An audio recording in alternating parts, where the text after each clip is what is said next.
Bonjour et bienvenue dans Everything Happens for a Reason, le podcast qui aborde l'angle business des métiers de la création. Car ce qui m'anime est exactement à l'intersection entre la mise en valeur de la créativité et le développement des activités. Je suis Lily Bonnet et vous pouvez notamment me retrouver sur Instagram, Lily Bonnet Management, LILI_BO2NET_management. Le 15 de chaque mois, je vais accueillir dans ce podcast un artiste, un designer ou tout autre acteur qui contribue à la promotion et au soutien de ces métiers. Alors nous n'allons pas parler de processus créatif, c'est certes passionnant, mais déjà exploré dans bien d'autres médias et avec succès. Je préfère me concentrer sur le cœur de mon action, c'est-à-dire le management, le développement, la stratégie, la communication. En bref, comment la magie opère behind the scenes. Certains sont des clients, d'autres ne le sont pas encore. En tout cas, ils partagent la créativité au sens très large. Et surtout, j'aime qui ils sont et ce qu'ils font.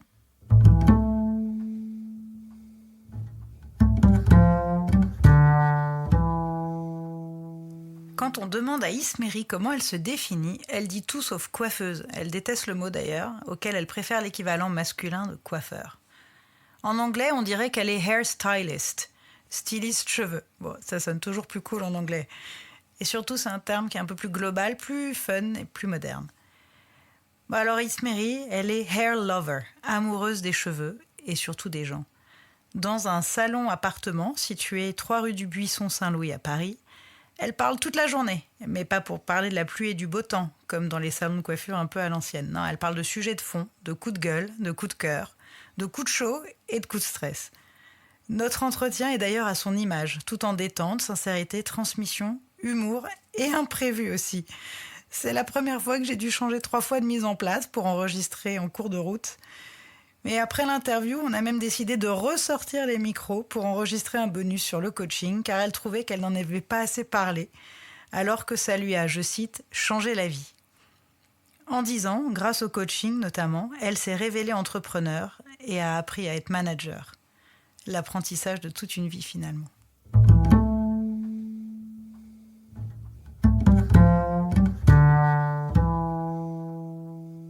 Bonjour Isméry. Bonjour.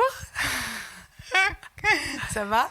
Écoute, ça va, un peu stressée, mais ça va. Ouais, t'inquiète pas, ça va très bien se passer. Alors on est dans ton salon, alors pas ton appartement, quoique un peu, mais dans ton salon de coiffure. On va dire, je vis plus ici que dans mon chez appartement. Toi, c'est ça. Alors on a essayé de s'installer en terrasse, on était très très bien avec la belle terrasse, les plantes, etc. Et puis évidemment, c'est le jour où des personnes ont décidé de faire des travaux en même temps. Donc on s'est adapté et on s'est recluse dans un petit espace qui est un vrai cocon, qui est dans le salon de coiffure mais en hauteur, une mezzanine, où il y a des massages. Hein, c'est Mariska qui fait du drainage lymphatique. Exactement. Mais là, on en profite, elle n'est pas encore là. Et donc, elle nous prête cet espace qui est chez toi de toute façon. Et alors, je parlais donc de ton salon de coiffure. Est-ce que tu peux te présenter, s'il te plaît ? Alors, Isméry, j'ai pris 40 cette année. Bravo. Le salon a pris 10 ans cette année. Ouais, grosse on va année. en parler. Ouais. Grosse année. Je fais de la coiffure depuis presque 20 ans maintenant. Du jour où j'ai commencé la coiffure, ça n'a jamais été un métier et une contrainte. Le jour où j'ai ouvert le salon de coiffure, un peu plus de contraintes, la comptabilité, tous les à côté un peu moins sympas.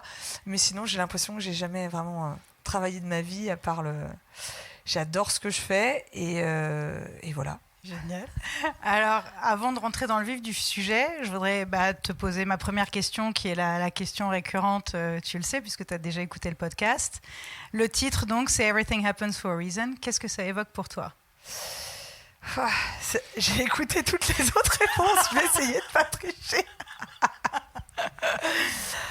Non, en vrai, pour moi, je trouve que cette phrase, elle résonne tous les jours. Ma vie, elle a été portée par des choix, par des choses qui se sont faites. J'ai l'impression que tout a découlé.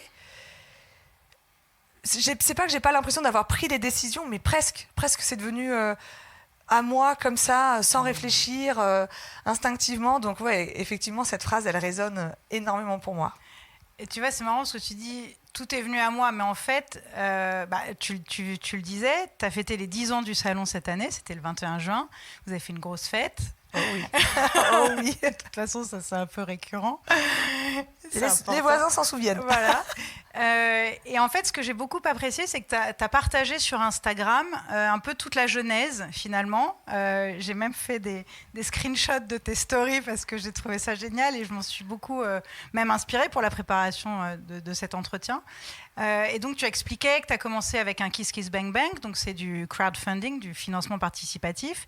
Et tu avais ton vision board, tu avais ta vision, tu avais comme c'est dur de trouver les mots en français, à chaque fois j'essaye de les trouver, mais vraiment ce tableau où tu postes un peu, comme un tableau Pinterest, comme un mood board. Un mood board, voilà, donc pareil, un tableau de référence, d'ambiance, bref, image de référence. Et donc tu disais dans ces stories, c'est fou parce qu'en fait j'avais déjà cette vision, il y a 10 ans, de créer un lieu intimiste, qui soit un mélange très artistique finalement, c'est pas que de la coiffure, mais il y a c'est du design, de l'art, de la musique, que tout soit vraiment assez hybride finalement. Et avant d'aller un peu plus loin sur ce concept, moi je me demandais d'abord, mais comment on fait pour faire venir des clients dans un lieu intimiste, c'est-à-dire qui est un appartement en fait, et qui n'a donc pas pignon sur rue, il n'y a pas d'enseigne, il n'y a rien. Comment tu as fait au début ? En vrai, je pense que j'ai pas du tout réfléchi, j'ai pas du tout fait de business plan, j'ai rien fait. Et maintenant, au bout de 10 ans, avec le recul, je me dis que j'étais folle. Mais moi, je suis toujours partie du principe que je parle. Je parle à mes clients, je parle à mes amis, je parle à des gens que je connais pas. Il y a des gens qui disent non, surtout, faut pas parler de ton projet, garde-le, nourris-le à l'intérieur. Alors moi, je suis l'opposé de ça. Je parle à tout le monde, les idées me viennent, le mélange, le ping-pong, et c'est ça qui fait que je pense que tout s'est créé, et c'est pour ça aussi que je dis que j'ai l'impression que tout est venu à moi, c'est que j'en ai parlé, donc j'ai fait l'action, mais après les gens ont nourri ce projet. Pour moi, c'est pas que moi, c'est mes clients, c'est mes parents, c'est mes amis, c'est mon staff, c'est que du ping-pong en fait, on en est arrivé là. Et c'est vrai qu'au début, je vais pas te mentir, c'était avant Instagram, avant les réseaux sociaux, et je me rappelle très bien, mon père était vraiment très inquiet quand je lui ai dit je vais faire un salon en appartement, et je me rappellerai toujours de cette phrase un peu dure, mais connaissant mon père, c'était de la protection. Il m'a dit mais t'es qui ? T'es personne ?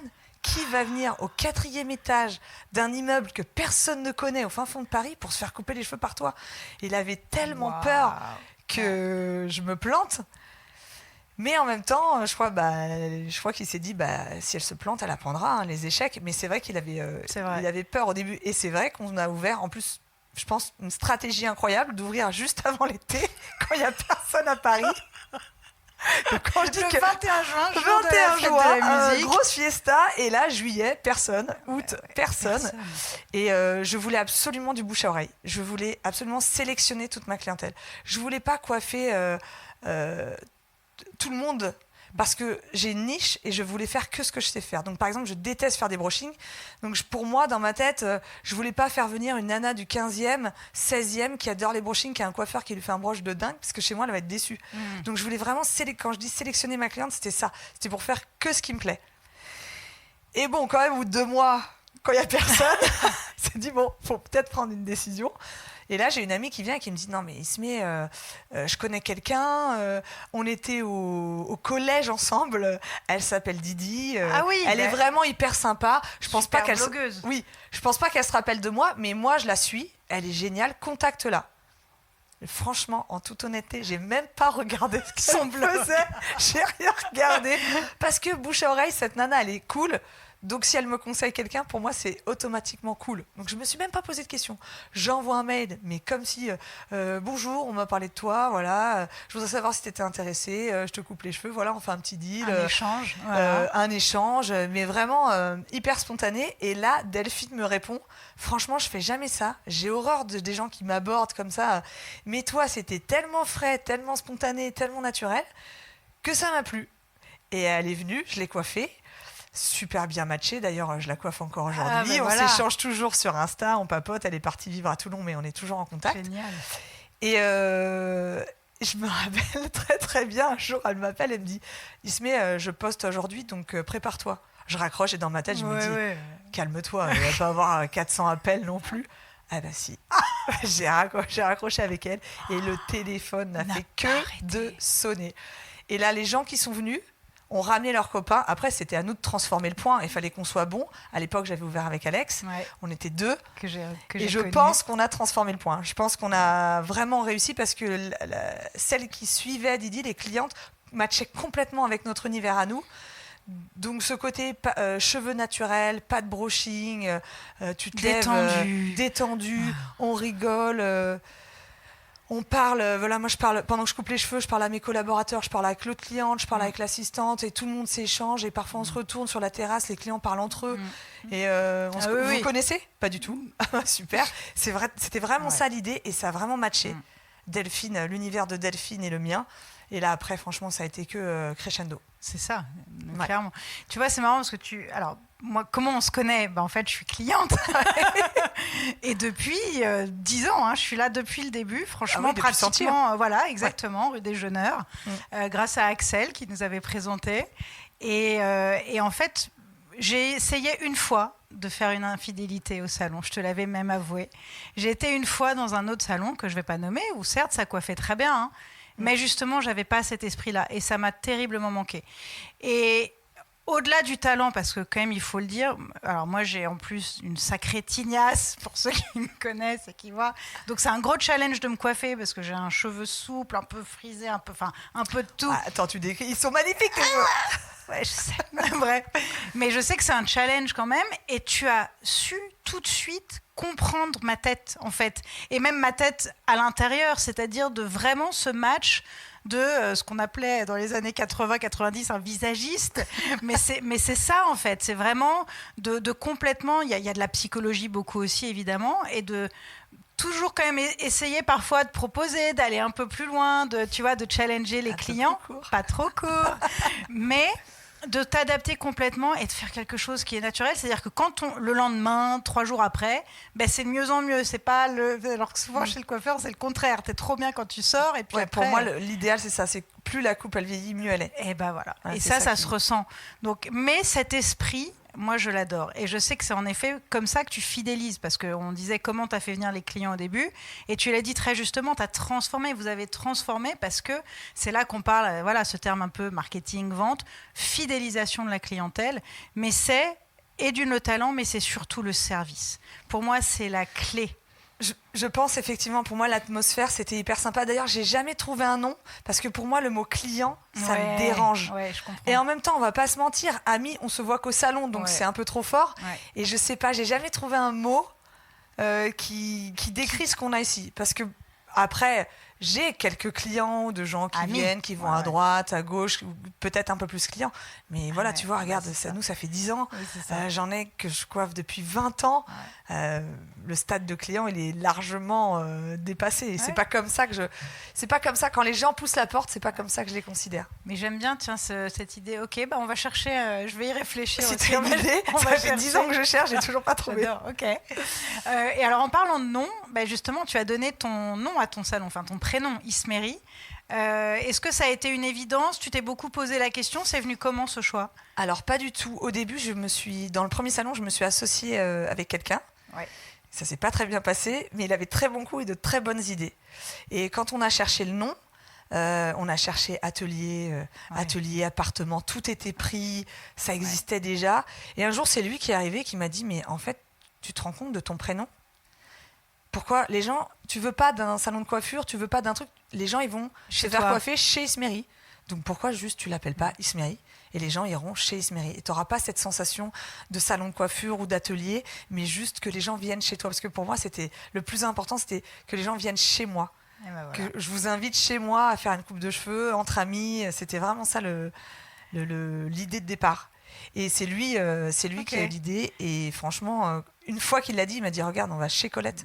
Bah ouais. Voilà. J'adore ce rapprochement. La ref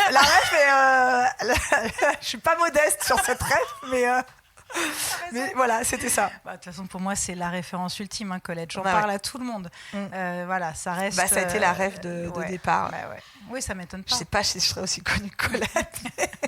Bah alors tiens justement, c'est quoi ta vision pour dans 10 ans finalement, tu vois? Comment tu penses pouvoir te développer? C'est quoi l'expansion quand le salon s'appelle Ismeri? Tu vas faire des Ismeri à d'autres endroits en France, à l'étranger?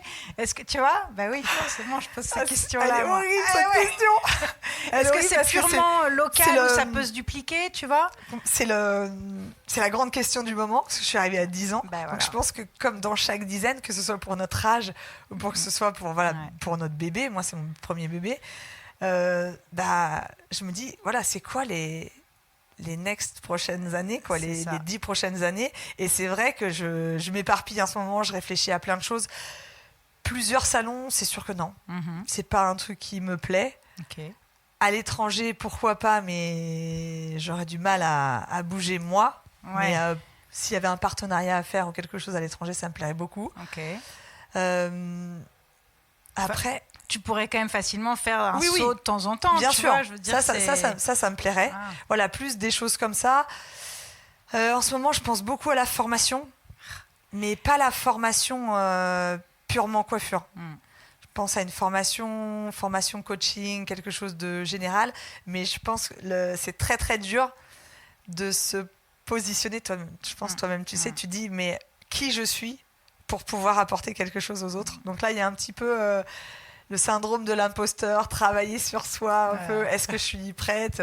Qui voudrait de mes conseils? Donc là, c'est un peu le doute de plein de choses. Donc en ce moment, c'est vrai que les 10 ans, ça a mis un petit... Ok, c'était cool, maintenant...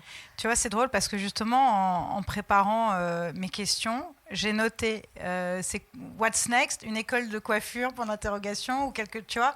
Mais je sais que tu as cette force dans la transmission. Et d'ailleurs, moi, j'ai toujours vu des stagiaires ici. Enfin, ici, c'est dans tes 3 salons, puisque on l'a pas dit, mais c'est ta 3e adresse. T'as un peu la bougeotte. Voilà. Je pense que le 4e est pas loin, d'ailleurs, à mon avis. Voilà. Mais j'ai aussi toujours vu comment, et là on va parler même du management avec ton équipe parce que ça m'intéresse énormément, mais je t'ai toujours vu prendre soin des stagiaires de la même façon que tu communiques avec toutes les autres équipes, etc. Et surtout, tu as conscience finalement de l'importance de la formation tout de suite, parce que c'est vrai qu'on n'est pas revenu sur ton parcours, mais finalement toi, tes parents étaient déjà dans la coiffure, tu as essayé d'y échapper en fait. Complet. J'ai essayé de faire des études, de partir loin, et ça en fait rattrapé. Ça t'a évidemment rattrapé, et je crois que l'école de coiffure c'était pas pour toi non plus. Échec. Voilà. Tu peux nous en parler un peu de ça? Alors, du coup, je te refais un petit résumé. Effectivement, mes 2 parents étaient coiffeurs et j'avais le mauvais côté de la coiffure, rentrer à la maison, les parents qui parlaient que de ça, les embrouilles. Et je m'étais dit, moi, jamais la coiffure. Donc, j'ai fait des études, j'ai fait un bac S. Après, j'ai fait psycho. Après, j'ai fait une école de communication. Et j'ai rencontré un coiffeur. Et là, le soir, je rentrais à la maison, dans son salon, et je m'ennuyais, donc je coupais les pointes, je faisais des séchages pour m'amuser en attendant. Il m'a dit, mais tu te tiens les ciseaux comme si tu avais fait ça toute sa vie. Il me dit, pourquoi tu fais pas de la coiffure? Pourquoi tu fais des études? Tu te perds. Mais j'ai été formatée à l'école. T'es nulle, t'es coiffeuse, t'es intelligente, tu fais des études. Je lui ai dit, je vais pas faire coiffeuse alors que j'ai un bac +3. Je fais une parenthèse, mais c'est terrible, ces a priori. Et ça, c'est vraiment en France très ancré. Et c'est triste. Et d'ailleurs, quand j'ai refait une soirée, tu sais, quand on se revoit entre gens du lycée, oui. Donc bac S, tu t'imagines tous ingénieurs de machin, et toi, coiffeuse. Oh merde, qu'est-ce qui t'est arrivé? Rien, j'aime ce que je fais, je me lève tous les matins, j'aime ce que je fais. Et du coup, je me suis lancée dans la coiffure. Et effectivement, j'ai voulu passer par le truc traditionnel. Il faut un CAP, donc je suis allée à l'école. J'avais 21 ans à l'époque, 20 ou 21 ans à l'époque. Je me suis retrouvée avec des gamines de 14, 16 ans qui étaient placées là pas par choix. Pas de passion, quoi. Pas de passion. Du coup, carnage. Au bout d'un mois, je suis partie. Ça m'a pas du tout plu et j'ai fait OK, candidat libre. Donc pendant un an, j'ai travaillé à Decathlon, Clé-Souilly, dans le 77. Full time. Et en parallèle, je me suis formée à la coiffure avec mes parents. Voilà. J'ai passé mon examen. J'ai brûlé ma grand-mère. Non, avec le fer à friser. Mais une brûlure qu'elle a eue jusqu'à la fin de sa vie. Oh, bichette. J'ai quand même eu le CAP, donc comme quoi vraiment, faut pas un niveau de dingue. Et là, j'étais embauchée chez Desange Roosevelt et Tony & Guy. J'avais les deux jobs. J'avais les deux jobs. Alors, et donc, Desange Roosevelt, donc... Très classique, très classe, brushing et tout. Et mon père avait une petite tendance à me dire Desange, c'est une valeur sûre. T'as besoin de tes classiques avant de te lancer sur des trucs déstructurés à la Tony & Guy. Bah, c'est ça. Heureusement, j'ai écouté mon cœur et je suis allée chez Tony & Guy. Je pense que chez Roosevelt, j'aurais tenu 2 semaines. C'est ça. pas du tout ma cam. Bah, non. Et là, j'ai fait mon BP en parallèle avec des gens plus âgés, beaucoup mieux, plus facile. Et là, Tony & Guy, ça a été vraiment l'autoroute. BP, brevet professionnel. Brevet professionnel, oui. Et là, ça a été l'autoroute de la passion. Mais c'est ça. Mais Tony & Guy... dans les années 2000. C'est ça. Et c'était la référence dans les années 2000. Je sais que moi, j'ai vécu à Londres de 98 à 2000, 2 ans. Et c'était déjà la folie à l'époque. Et donc, je comprends aussi toute cette vibe Colette, etc. C'est vraiment tout ça. Mais c'est vrai que c'était quand même un peu space, hein, on peut le dire, certaines coiffures. C'était très spécial. Mais comment tu fais? T'es resté combien de temps au total chez Tony & Guy? Je suis restée 4 ans. Ouais, quand même. Je suis partie 2 ans à Londres et je suis revenue 1 an et demi. Mais la clé de Tony & Guy, c'était la formation. Ah ben voilà. Tous les mardis soirs, quoi qu'il arrive, après 20h jusqu'à minuit, 1h, 2h, s'il fallait rester jusqu'à 2h, tes formateurs, ils restaient. Ils étaient là pour toi. Tu travaillais toute la semaine, dur, fort, shampoing, tu comptais pas tes heures. Mais ils étaient là pour toi. C'était vraiment la contrepartie. Tu te donnes à fond, on te donne à fond. On te met de l'or dans les mains. Et toute la semaine, voilà. Et après, tu avais aussi l'académie. Donc là, quand tu étais un peu l'assistant star, tu avais en plus le droit d'aller à l'académie. Et là, tu étais avec tous les meilleurs coiffeurs du moment. Et là, tu en prenais plein les yeux. Et là, franchement, ça a été formation. Et après, tu passais ton examen. Et même coiffeur, la formation, elle continuait en permanence. J'ai baigné dans la formation. Je suis arrivée à Londres, reformation. Là, je suis retournée assistante. Je parlais pas anglais, donc... on recommence. Bah oui. Très très cool. Là, j'ai fait du studio parce que tu as un peu ce truc quand tu fais de la coiffure, t'es coiffeur salon, tu es un peu en bas de l'échelle. Okay. Tu as une mauvaise considération. Tu vois, vraiment, tu arrives n'importe où.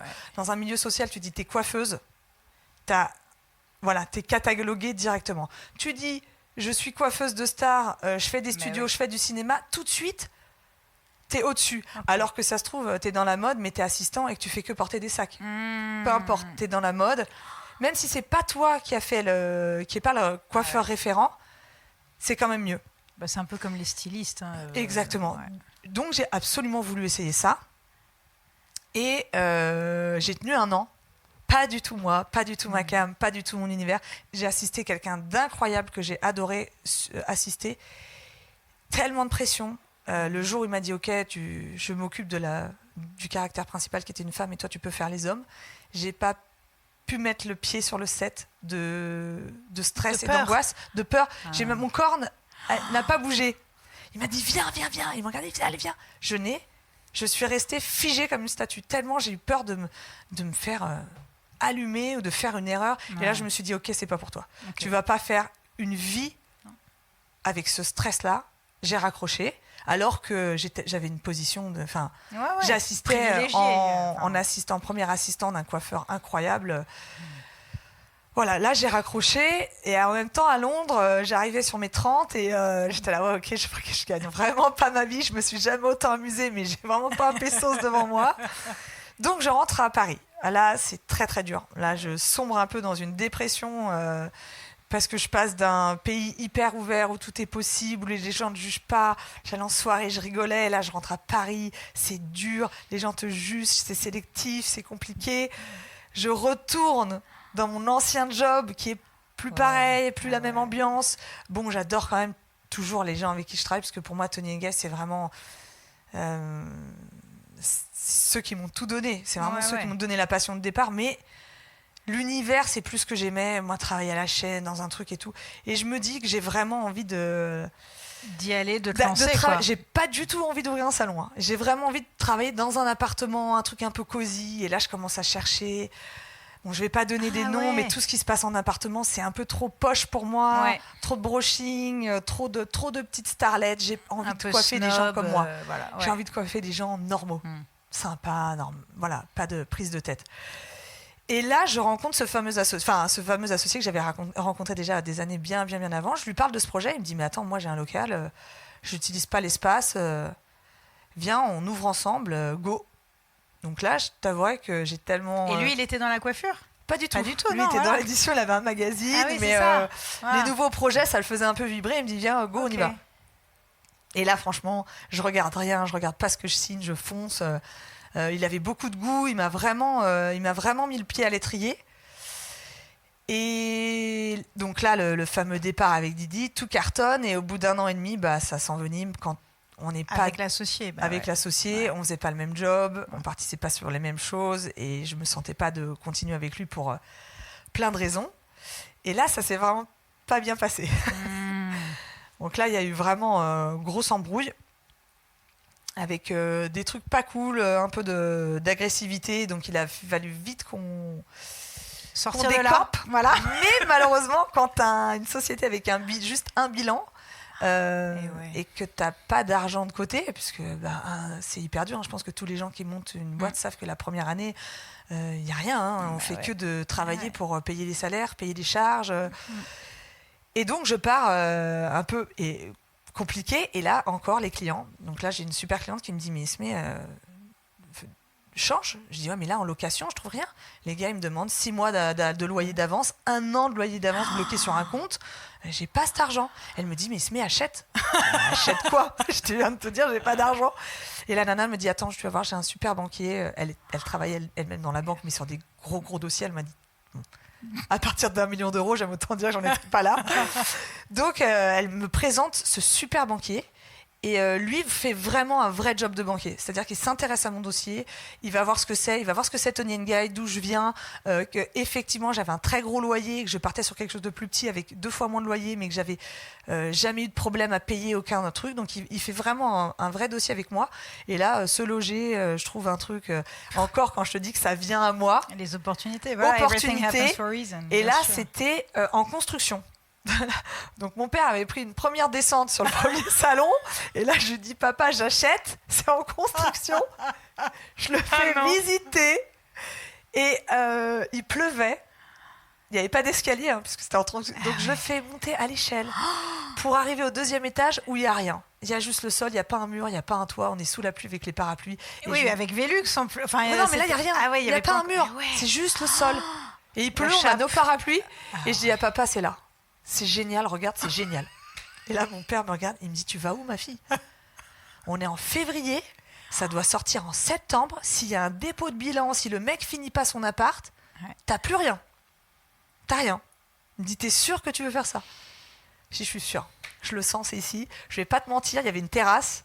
J'ai dit, ok, il y a une terrasse à Paris, je le prends. Ouais, c'est vrai, elle était géniale, cette terrasse. Et là, terrasse, évidemment, bien sûr que c'est pas prêt en septembre. Donc j'arrive à négocier avec l'associé avec qui ça se passe très mal, j'arrive à négocier 1 mois de plus, 1 mois et demi de plus, et là, mi-novembre, le gars me dit, ça sera pas prêt. Je lui dis, écoute, c'est simple, si soit tu me sors l'appart, soit tout ce que tu as avancé comme travaux, je pourrais pas te payer, je fais un dépôt de bilan, je ne peux pas. J'ai besoin que cet appart soit terminé en novembre. Et là, le mec a arrêté tout le chantier, et il a mis tous ses gars sur mon appartement. Wow. Il a arrêté l'immeuble, et on a ouvert en novembre. Oui, encore une très très bonne période. Encore une bonne période. Juste après les attentats, 2 jours après. Donc 2015. Sale atmosphère, horrible. On ouvre. Et là, tout l'immeuble est brut de pomme. Il n'y a pas de carrelage, il n'y a pas d'ascenseur. Il y a des gars sur le chantier. Et nous, l'appart, neuf. Et, donc les clients, la terrasse. Et la terrasse. Et les clientes venaient, donc les pavés éventrés. Et j'envoyais un texto, surtout pas de talons, les filles. Elles passaient sur des planches en bois avec le trou. Elles montaient, j'avais signé comme quoi s'il y avait un accident, c'était pour moi. Et on a ouvert comme ça. Et je me rappelle de journées où on avait les ouvriers, la porte ouverte, avec un petit peu l'arrêt de chantier. Le pantalon en bas des fesses en train de peindre la porte. Ah ouais. Et on a commencé à ouvrir comme ça. Mais c'était une aventure. Et l'immeuble a été fini en fin février. C'est donc long, de novembre à février en travaux. En travaux, en chantier, quoi. Je me rappelle d'un client qui était rentré qui m'a dit, c'est génial. On se croirait à Berlin, dans C'est une vrai. zone désaffectée. J'ai dit, écoute, au prix de l'appartement, C'est pas Berlin. j'espère qu'il va être un peu plus neuf que ça. Et là, ça a été vraiment l'explosion. Cet appart était incroyable, beaucoup Ouais. plus petit, mais la terrasse, les gens. Et là, j'ai eu des staffs. Et là, on a team building sur team building, vraiment super c'est ça. cohésion. Et là, ça a explosé. Et là, mon comptable vient me voir en me disant, bon, Ismé, tu fais trop d'argent, il faut plus de frais. Donc, pars sur un local plus grand pour baisser. Bah oui, parce que du coup, tu payais trop d'impôts. Donc je lui dis go, très bonne idée. Ouais. Donc je trouve ce dernier local absolument magnifique, un peu au-dessus de mes moyens, même Ouais. très au-dessus de mes moyens. Mon père, qui est déjà au bout du rouleau du deuxième, il arrive, il visite ici parce qu'on achète aussi. Et je me rappellerai toujours. Donc la structure. Donc ici, on est 3 rue du Buisson voilà. Saint-Louis. Et la structure, ça a été fait par Matadi Crasset, c'est sublime. Ah ouais. Et là, je dis à mon père, je rachète 1,1 million. Et il arrive, il fait 1,1 million une cabane en bois. Si tu te fous de moi. Et là, mon père se retourne vers moi et je me rappellerai toujours. Il m'a dit, écoute, les 2 premières fois, j'y ai pas cru. Ouais. Et t'as toujours réussi. Il m'a dit, fonce. C'est trop Forcément, beau. ça va le Génial. faire. Vas-y, ma fille. Et là, j'ouvre à la sortie du confinement et du Covid. T'as un sens du timing. J'ai un sens du timing exceptionnel. Je sais pas si je dois ouvrir un 4e, je te dis franchement, je sais pas. Préviens-nous, on sait que ce sera forcément un truc un peu chaud à cette période. Qu'on Ah, se laisse prépare. tomber. Donc là, j'ouvre, sortie de Covid, catastrophe. Donc là, c'est la descente aux enfers. Descente aux enfers parce qu'on passe d'un petit salon chaleureux où les gens arrivent, ils se servent dans le frigo, ils ramènent à manger, on met tous les mains dans le truc. Ah ouais, scoop me a cookie à côté, Voilà. je revenais à chaque fois. Tu vois, c'était la trucs. folie, Ouais. tous, la proximité. Et là, on se retrouve à ouvrir un truc 2 fois plus grand. Ça résonne, Ouais. c'est froid. On ne sait plus comment se comporter avec les clients. Donc nous, toute notre base, toute l'idée, tout le concept s'écroule puisqu'on ne peut plus toucher. On a des masques. On peut plus servir à boire. On peut pas. Les gens peuvent pas aller. On leur dit, il faut pas aller aux toilettes. Donc la nana, elle fait des mèches. Elle reste 4 heures. Alors tu lui dis, bah tiens, prends ton petit chiffon. Il faut que tu nettoies tes propres toilettes. Tu vois l'horreur. Comme tout le monde, le staff qui pète un peu les plombs, il y en a qui partent, mais comme ça, du jour au lendemain, sans préavis, je me retrouve sans coloriste. Vraiment, la descente aux enfers, malheureusement, je perds mon père à cette époque-là. Donc difficile, et en même temps, j'accouche de ma fille. Donc là, comme j'aime autant dire que je suis vraiment au fond du seau, du seau. Et le salon, on réouvre à la suite du 2e confinement, il restait 700 € sur le compte. Tout était parti, dans les travaux, dans la survie, dans tout ce que tu veux. Et là, je dis à mon staff, je veux pas faire le crédit d'impôt, je sais plus comment ils appelaient ça, tu vois. Je voulais pas prendre l'aide. Ouais, Je voulais pas. Je dis, si je dois couler, je coule, mais il est hors de question que je m'endette. Je sais pas comment ça va se passer après. Je préfère pas prendre le risque de prendre tout cet argent à crédit. Et je dis à mon staff, je peux pas vous payer. Et là, je leur dis, qu'est-ce qu'on fait ? Ils m'ont dit, mais c'est pas un problème. Ils ont bossé comme des chiens tout décembre. Décembre, on a fait un chiffre de malade. J'ai payé tout le monde. Et on est reparti comme ça, tout doucement, mais de zéro, vraiment, comme le premier jour où j'ai ouvert le salon, quoi. Et on a tout reconstruit ici, ensemble, jusque là, maintenant, où on est stable. Wow. Mais on est monté jusqu'à 9 en staff. On est redescendu sur une petite équipe de 5, resserrer les rangs, bonne ambiance. Et je suis beaucoup plus frileuse à l'embauche qu'il fut un temps. C'est intéressant que tu dis ça, parce que justement, ton équipe, elle est incroyable, parce qu'elle est à ton image aussi. Et puis finalement, t'es né artiste, tu vois, tu t'es un peu révélé entrepreneur, et puis finalement, t'as aussi appris à être manager. Oh oui, j'ai appris. Ouais. C'est pas venu comme ça. Oui, et ça, c'est, je pense, le plus gros challenge, c'est justement de gérer l'humain. Pour moi, ça a été le plus difficile. Ben ouais, je comprends. Le plus difficile, parce qu'en vrai, tout ce qui est comptabilité, il suffit de trouver un très bon comptable. Voilà. J'ai ma mère qui m'a aidée. Mais quand j'ai ouvert le salon avec Alex, ça a été très compliqué. Parce que tu as un tempérament, tu es quand même assez... Ouh là là, oui. On peut le dire. Non, là, je rigole dans le micro et tout, mais je suis très compliquée. En 10 ans, j'ai énormément mûri, j'ai vraiment appris. Et je me retrouve avec toujours un client à qui je parle, qui est mon coach aujourd'hui depuis 10 ans. Et voilà, je voudrais en parler du coaching. Parce que ça, c'est la base. Je pense qu'aujourd'hui, sans lui, je ne serais pas là. J'aurais pas de salon, j'aurais pas de staff, j'aurais pas pu garder une équipe. Ça se passait très mal. Et il m'a dit, OK, on va commencer le coaching. Et je me rappellerai toute ma vie de ma première séance de coaching. Je suis repartie en pleurant. C'est très dur. Pas devant lui. Hein. Si tu écoutes, pas devant toi. Mais il m'a dit, si tu veux manager les gens, il faut déjà que tu apprennes à te connaître. Et ouais. Et ça a été très dur parce que j'avais une vision de moi qui n'était pas du tout la réalité. Donc je me voyais très cool. Ah ouais. Et donc il m'a fait, ok, on va faire un truc très simple, on va faire en 4. Il y a 4 grandes familles de personnalités. Il m'explique un peu qui est où dans mon équipe, ton équipe, pour me donner des exemples. Et il me dit, toi, t'es où ? Ah, je dis, bah moi, c'est clair, hein, empathique. Et là, je vois son regard. Et là, il me dit, ça va être compliqué.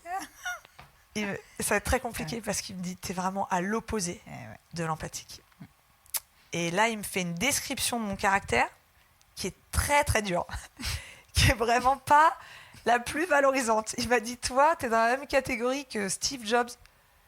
Qu'est-ce qu'il m'a dit ? Steve Jobs, Sarkozy, Hitler. J'étais waouh. Ouais. Ambiance. Je signe pour 10 ans avec toi, alors là, c'est bon. Et donc, il m'a expliqué, il m'a dit, est-ce que ça t'est déjà arrivé dans ta vie de balayer du revers de la main une amitié de 15 ans sans sourciller, sans avoir de regrets et juste tracer ta route ? Je dis oui. Est-ce qu'il m'est arrivé de rompre d'une façon... Et il me sort plein d'exemples. Et quand on est dedans, on ne se rend pas compte. Mais quand quelqu'un d'autre vous parle comme ça de vous, dit, ah ouais, je suis dur. Ah, c'est pas cool. Et il m'a dit une phrase, il m'a dit, ton empathie est proche de 0. Même les gens comme toi, tu les comprends pas. Alors te manager, c'est se mettre au niveau des autres. Il m'a dit, pour toi, c'est impossible. Il m'a dit, on va faire en sorte que ce soit plus facile. On va faire en sorte de t'aider. Mais clairement... je ne serai jamais le manager de l'année. Du jour où j'ai compris ça, où j'ai accepté, je ne suis pas bon manager, c'est pas grave. J'ai d'autres qualités, je vais les mettre en avant. Et maintenant, quand j'ai un problème, par exemple dans mon équipe, j'ai Clémence qui a un don pour ça, naturel. Quand j'ai un problème, je vais voir Clémence, qu'est-ce que tu en penses ? Et si vraiment je sens que je vais être trop brutale dans la façon d'amener les choses, vas-y Clémence, est-ce que toi tu peux y aller ? Et voilà. Et maintenant, j'ai aucun problème à me dire, voilà, je suis mauvaise. C'est ça, mais savoir s'entourer, finalement, savoir aussi sur qui tu peux compter pour les choses qui ne sont pas toi dans ce que j'aime appeler ta zone de génie. Tu vois, parce que c'est OK, toi, tu es une grande visionnaire, justement, on en a parlé depuis tout à l'heure, tu as ces visions, tu sais où tu vas, etc. Je fonce. En revanche, tu fonces, voilà. Et donc, c'est soit on adhère et on te suit. Exactement. Soit, salut, en fait. Exactement. Non, j'ai toujours été comme ça. Et c'est vrai que, pour manager et emmener les troupes, dire soit tu me suis, soit tu restes sur le carreau, il y a mieux comme management. C'est clair. Mais maintenant que tu l'as compris et accepté, comme tu le dis, voilà, tout roule. Et je pense que ce qui est important dans cette acceptation, c'est aussi la façon dont tu te présentes aux nouvelles recrues. Tu vois, c'est-à-dire que je pense que maintenant, tu peux très facilement dire, bon alors moi je t'explique, je suis pas une grande manager. Exactement. Voilà. En revanche, voilà, moi c'est comme ça, comme ça, comme ça. Donc je te le dis tout de suite. Il faut être un peu, faut s'adapter, mais j'ai appris que c'était important aussi d'être à l'écoute, etc. Donc, il y a Clémence notamment. Exactement. On va dire qu'elle est déléguée du personnel, voilà. Et puis surtout, tu as aussi c'est team building. Vous faites plein de séminaires, vous faites plein de... Enfin, je veux dire, comme on vous suit sur Insta, tu vois, ça a l'air d'être tout le temps la fête, tout le temps des... En vrai, ce que vous voyez sur Instagram, c'est vraiment la vraie vie. C'est vraiment ça sent. On est comme ça. D'ailleurs, je les saoule parce que je les filme tout le temps. Mais même là, on est filmé. Tout le temps. Et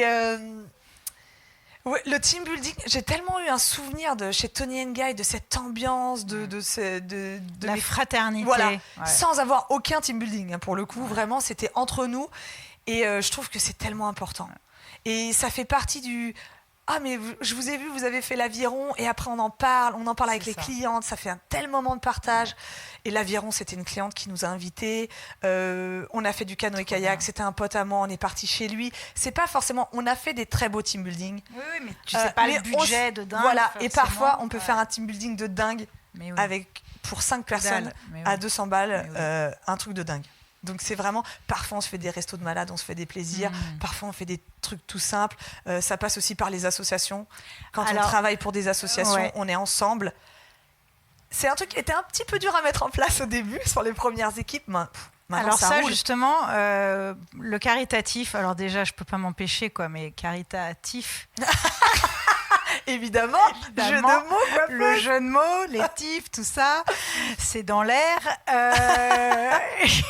Évidemment. Mais évidemment, c'était très tentant, mais surtout, moi je sais depuis le début, c'est quelque chose que tu as mis en place très... Dès la première année. Mais voilà, très naturellement, et t'en parles pas forcément. En fait, quand on le fait, on fait des petites stories. Et alors notamment, vous faites aussi, je sais qu'en décembre, il y a une journée pour les petits princes, voilà, où vous reversez l'intégralité du chiffre pour ces associations. Et puis je me souviens qu'une fois, quand on en avait parlé, tu m'avais expliqué ton choix de travailler qu'avec des associations pour les enfants. Oui. Parce que c'est vrai que sinon ça peut être clivant. Enfin voilà, si je voulais tu pas choisis faire telle débat. cause ou telle, voilà. C'est très compliqué, je trouve, avec les réseaux sociaux, avec les gens. Ouais. C'est vrai que nous on reste neutre. Je prends parti sur jamais rien. Le boulot, c'est le boulot. Ouais. Après, si les gens veulent poster des trucs sur leur Insta perso, mais c'est vrai que je prends parti sur rien. Et quand on a commencé, même la fois où on a fait des dons pour cheveux, je me suis fait agresser par une personne sur les réseaux pour dire ouais mais elle a le cancer, elle perd ses cheveux, tu crois vraiment qu'elle s'en moque pas d'avoir une perruque? Franchement je pense que t'as pas eu le cancer pour parler comme ça, parce que c'est malheureusement, même si ta vie est en première ligne, les cheveux et l'apparence c'est quelque chose qui vient dans les premières questions.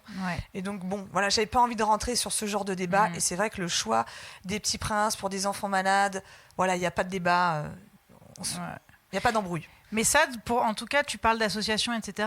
C'est vraiment une grande partie de ton engagement. Enfin, j'ai l'impression que ça fait partie de tes valeurs, sans même que tu l'aies et j'aimerais décidé. Tellement plus. J'aimerais tellement avoir encore plus de temps pour travailler dans des associations. Là, je me suis renseignée. C'est de ma faute.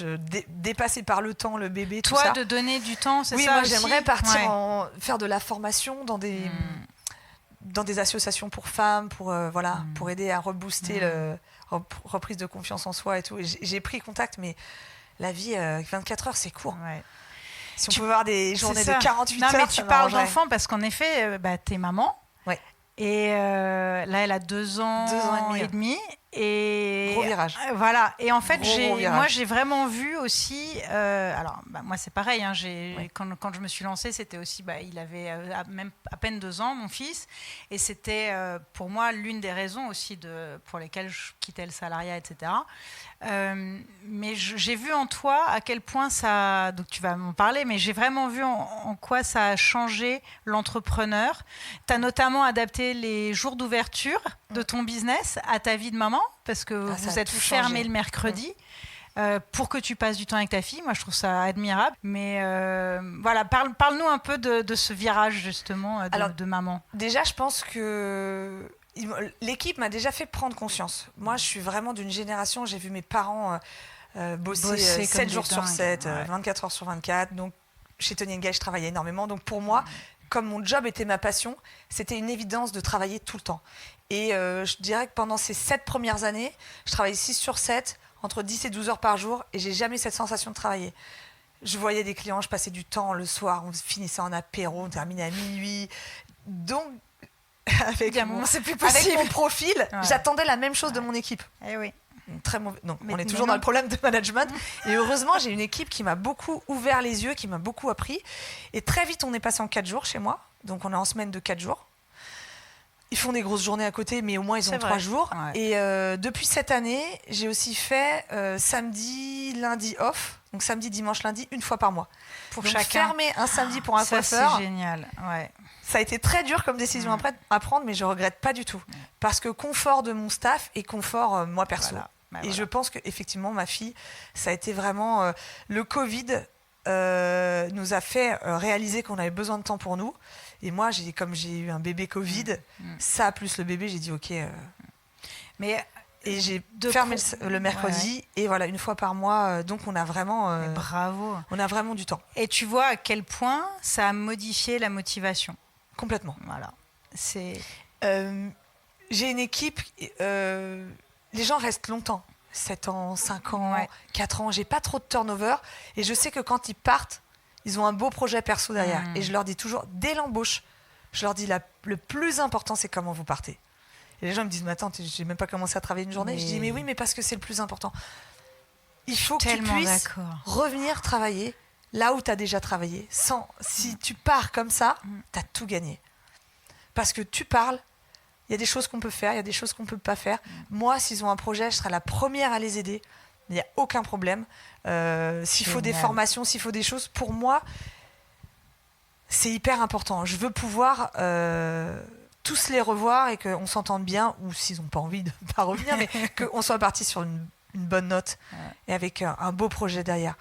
Moi, il n'y a rien qui me fasse plus mal au cœur quand j'entends les gens qui partent en avocat après 9 ans, 10 ans dans une boîte, avec de la haine, avec des... Je dis pas qu'il n'y a pas de raison, hein, je dis pas qu'il faut pas faire ça. Hein, ça dépend des... Mais je trouve ça tellement dommage parce que de pouvoir retourner, moi, quand je vais à Londres et que je retourne dans mon salon... Là, aujourd'hui, je coiffe une fille qui est envoyée par un de mes collaborateurs de Londres d'il y a 5 ans. Il m'a envoyé sur Insta, il m'a dit oui, elle est à Paris, elle cherche un coiffeur. Mais ça, c'est pour moi, c'est la plus belle des récompenses. Ouais. Et c'est ce que je leur dis quand ils arrivent. Je dis, je suis ouverte, n'ayez pas peur. Je peux être dure, je peux être un peu caractérielle, mais n'ayez pas peur de me le dire. Forcément, quand tu as une super perle qui vient te voir et qui te dit je m'en vais, il te faut 2-3 jours pour digérer la pilule parce que tu as peur. Tu as le chiffre d'affaires qui va monter, qui va descendre, les clientes elles vont te dire mais pourquoi ils partent, nanana. Et après les 3 jours, ça passe. Ce que tu veux, c'est le mieux pour eux. Je me rappelle, Flavien, quand il m'a dit Ismé, je pars en Australie, je venais de l'embaucher il y a 6 mois. Pendant 3 jours, j'ai fait la tête. Hein. Pendant 3 jours, j'ai pas été sympa. Mais après, je lui ai dit mais c'est génial. T'as 1 an en Australie, tu vas te faire une expérience de dingue. Après l'Australie, il est revenu et on a bossé 7 ans ensemble. Voilà. Ouais. Je trouve que c'est le parfait exemple. Et là, il est parti il n'y a pas longtemps pour faire du studio. Il est hyper heureux dans ce qu'il fait. Ça s'est super bien fini. On s'échange tout le temps. On se voit pas autant que j'aimerais. Mais bon, lui, il est occupé. Moi, je suis occupée. Mais voilà, je suis ravie qu'il ait trouvé sa voie. Et je sais qu'il est très bon dans ce qu'il fait. Et, tu vois que tu es devenu manager. je le suis devenue. Je suis pas encore détente. Mais ils t'appellent tous la boss, hein, d'ailleurs. Oui, c'est vrai. La bosse ou la dirlo. Ouais. C'est un peu taquin, évidemment. Mais quand même, ça montre aussi le respect de la place. C'est vrai, j'ai beaucoup de respect de vraiment. Et tout, ouais. Mais ouais. J'ai vraiment une super team. Parce que tu les respectes aussi, justement, quand tu dis ça. Tu vois, c'est un excellent exemple. Pour moi, c'est... Il y a 2 clientèles. Il y a la clientèle... pour moi, je respecte autant mon staff que ma clientèle. Pour moi, c'est la même chose. Et à l'inverse, je leur dis toujours... Si une cliente vous parle mal, si vous ne le sentez pas, stop tout de suite. Ouais. On n'est pas là pour subir. Tu m'appelles, je vais venir gérer, j'essaye dans le calme. Sinon, j'envoie Clémence. Et je lui dis, voilà, moi, je veux que tu pousses la porte le matin, que tu sois heureux, et que tu pousses la porte le soir et que tu aies envie de revenir demain, quoi. Si c'est pas comme ça, on parle et soit on arrête, soit on trouve une solution, soit on fait de la formation, mais il faut qu'on parle. Pour moi, il n'y a rien de pire que de devenir la boule au ventre au travail. C'est pas possible. C'est pas possible. Je l'ai eu, hein. C'est pour ça. C'est ce que je veux dire. C'est parce que tu l'as eu que tu sais. Tu vois, tu as été figé sur ton plateau. Je crois que j'ai le plus morflé. J'ai vraiment eu 1 an, je pense que c'est 2021. Pas l'année post-Covid, enfin pas le 2020, mais 2020, ça a été très dur. Parce qu'on était tous un peu mal dans nos pompes. J'arrivais pas. Je trouve que j'étais pas assez à la maison avec ma fille, donc je m'en voulais, mais j'étais plus assez au salon pour maintenir la barque. J'étais vraiment paumée et je suis venue vraiment bosser la boule au ventre chez moi. Ah ouais, même ça. Tu vois. Et je me suis dit, je veux pour personne, plus. Non. Ouais. Et je voudrais juste aborder une dernière question un peu d'organisation. C'est avec Planity, parce que ça fait combien de temps que vous utilisez Planity? Là, ça doit faire 2 ans, un an, je pense. Donc Planity, c'est un outil justement de prise de rendez-vous pour coiffeurs et instituts de beauté, etc., qui est donc sur Internet, qui permet finalement d'automatiser la prise de rendez-vous, qui permet d'afficher ses tarifs, qui permet aussi en fait, c'est comme pour les restaurateurs qui ont vraiment développé ce système de no-show, c'est-à-dire en cas d'annulation de dernière minute, etc., en fait, vous avez un forfait qui est quand même payé plutôt qu'une annulation, surtout avec le Covid. Un acompte. Un acompte. Et donc, j'ai 2 questions sur Planity. D'abord, est-ce que ça a été facile de prendre cette décision ? Horrible. Voilà. Horrible. De finalement être organisé, parce qu'avant, pour prendre un rendez-vous, vous envoyiez un texto, quoi, en fait. Alors, c'était ça. Avant, on a eu un moment donné où on a une réceptionniste. Donc là, c'est vrai aussi. Là, c'était le rêve. Moi, je suis très old school. Ouais. Moi, j'aime prendre rendez-vous, j'aime sentir la personne au téléphone. J'aime être là pour elle si elle a des questions, j'ai envie de la rassurer. C'est compliqué. Attends 2 secondes.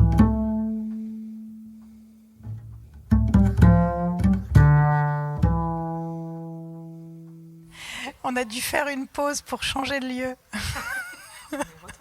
On est retourné dehors. Voilà, exactement. Donc, excusez-nous d'avance pour le bruit et puis pour le changement d'acoustique aussi. Voilà. C'est assez musclé cette interview. Donc, on en était à Planity. On recommence. La prise de rendez-vous automatisée avec Planity. Go. Voilà. Tu trouvais que c'était assez froid, c'est vrai, pour quelqu'un de prendre un rendez-vous sur Internet. Je pense qu'on peut même dire qu'il y a 10 ans d'écart. Moi, j'ai 40, Clémence, elle a 30, et après, ils sont autour de 20-25. Ouais. Donc pour eux, ils m'ont dit, mais Ismé, Planity, tout le monde fait ça partout. Et j'ai l'impression d'être un peu l'ancien village gaulois qui fight contre les Romains, contre la modernité. Et je voulais garder ce contact avec les gens avant de venir au salon, avant de prendre rendez-vous, avant de nous connaître. Et je trouvais que le téléphone, c'était bien de se parler, de filtrer un petit peu. Et avant, on avait une réceptionniste. Bon, les coûts d'une réceptionniste, sont pas les mêmes que les coûts de Planity. Bien sûr. Et quand elle est partie, on a essayé, mais le problème, c'est qu'on perdait trop de temps à répondre au téléphone. Du coup, on laissait la cliente avec qui on était sur le moment pour parler potentiellement. Enfin, c'était trop compliqué. Et la jeunesse m'a poussée à prendre Planity.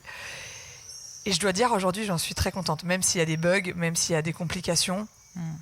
Le problème, quand on était débordé, c'est qu'on oubliait de noter les rendez-vous. On notait au mauvais jour. Voilà, il y a eu plein de problèmes. Mais c'est pas lié avec ton calendrier, genre sur ton ordi par exemple, ça, tu peux pas synchroniser Non, on faisait papier-crayon. Ah pardon. Quand je te dis que je suis old school, je suis old school. Gomme, crayon de papier. Avec les grands trucs que tu tournes comme ça. Et on est passé sur Planity. Il y a la deuxième raison aussi, c'était les annulations. On avait un gros problème pour gérer toutes les annulations.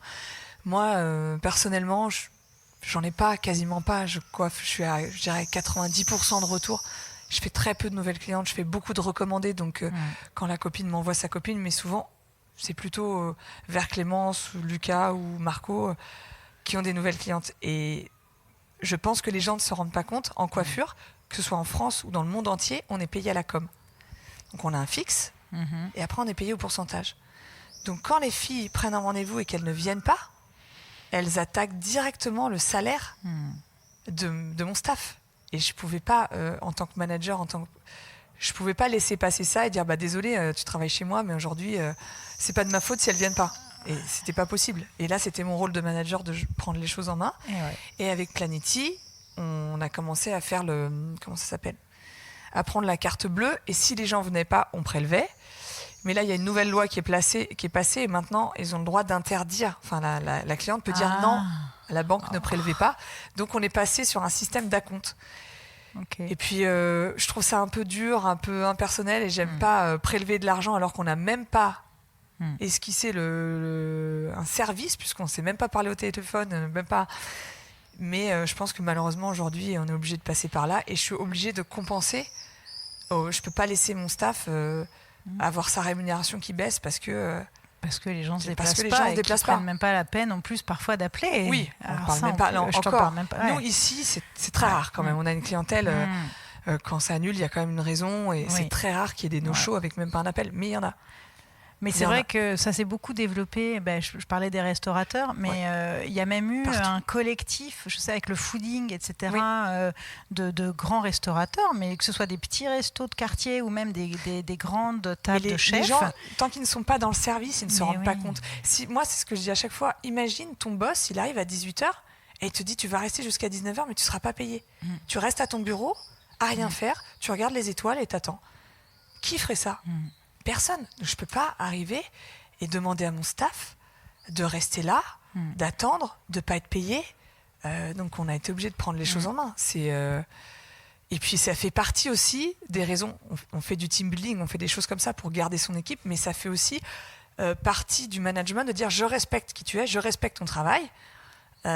Donc, je prends les choses en main en tant que manager, en tant que salon, pour te garder un petit cocon et te dire voilà, si la personne ne vient pas, je te fais quand même un petit matelas de secours. Mais bien sûr. Après, il y a des salons, ils chargent 100% Avant, j'en suis pas là. Je trouve ça très très dur. Ouais, c'est un peu dur. Je trouve ça très très dur. Donc on part sur des acomptes parce qu'effectivement il y a des vraies raisons. Mais le problème c'est que comment on fait pour mon fils est malade, j'étais obligée de le chercher à la crèche, je suis malade, et tout le monde a une bonne raison, mais c'est compliqué. Ouais.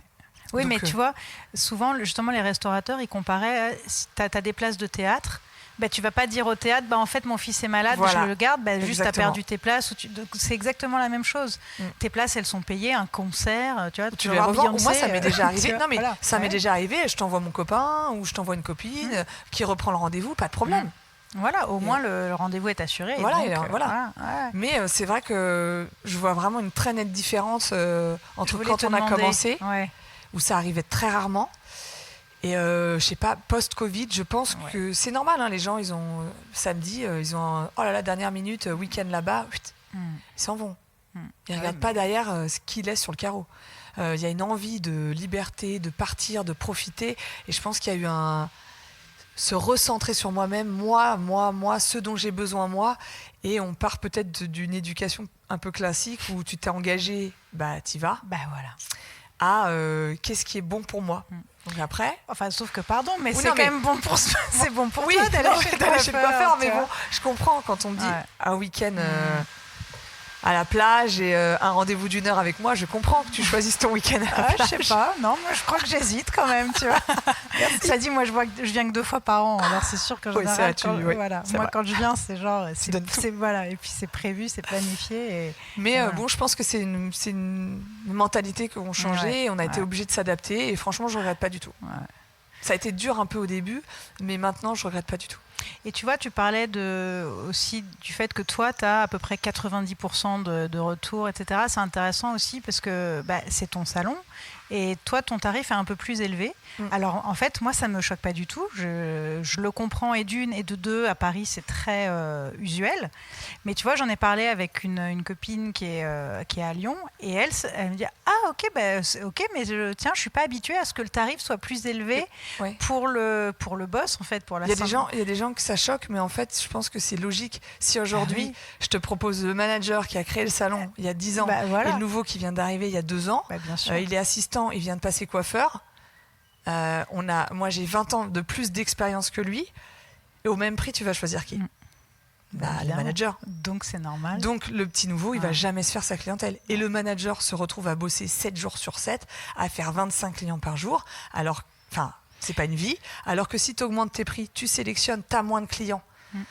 Et le petit nouveau peut se faire sa clientèle. En plus, ta différence tarifaire, elle n'est pas énorme. Non. Franchement, il y en a qui font je me suis pas envolée.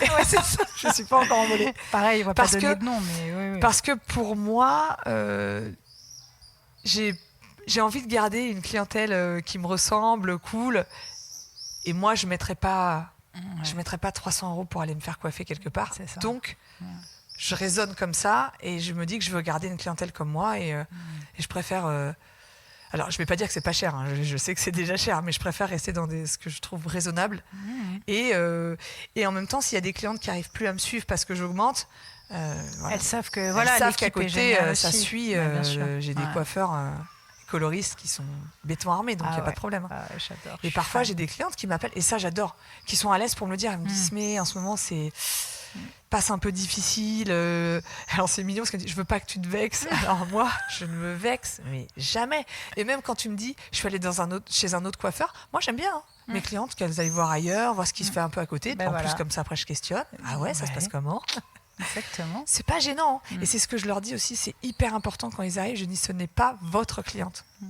C'est une personne qui vient un jour chez vous. Peut-être qu'elle ira chez un autre, peut-être qu'elle ira avec votre collègue. Je veux pas de jalousie ou de crise de possessivité, ou si elle revient quelque part, elle est ratée ta coupe, c'est nul. Non.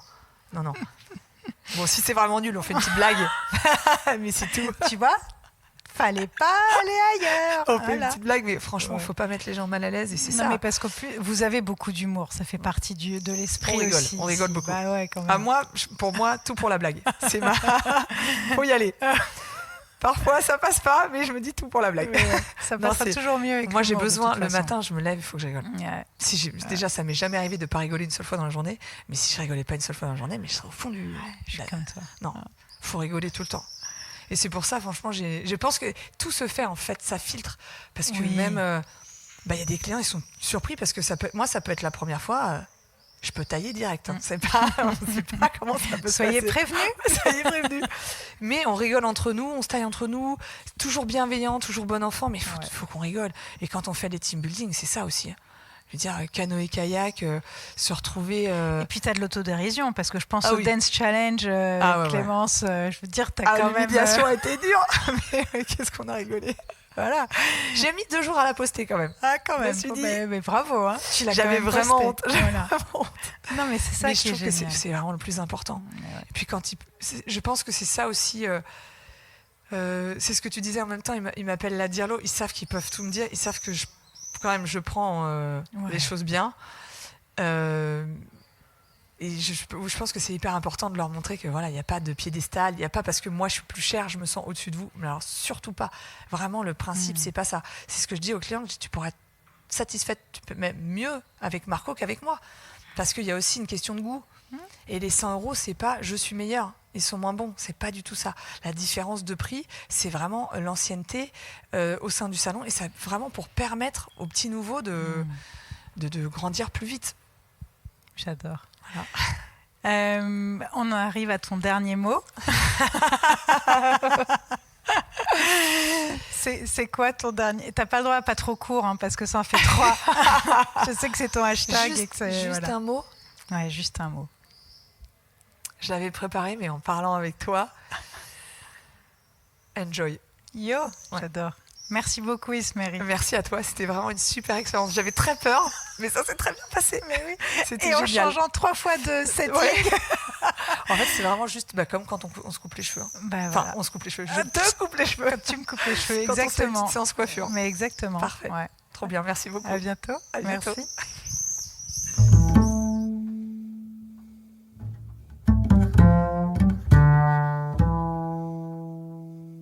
Merci d'avoir écouté cet épisode. J'espère qu'il vous a plu et qu'il vous aura donné envie de le partager, voire de le réécouter. Spread the love, manifestez votre kiff, mettez des étoiles sur votre plateforme d'écoute préférée et surtout, n'hésitez pas à écrire des commentaires. Vous pouvez aussi me contacter sur Instagram, lily_bonnet_management. On se retrouve le 15 du mois prochain avec un ou une nouvelle invitée, ou peut-être même avant avec un épisode surprise, un bonus ou un épisode solo. Et d'ici là, n'oubliez pas que everything happens for a reason.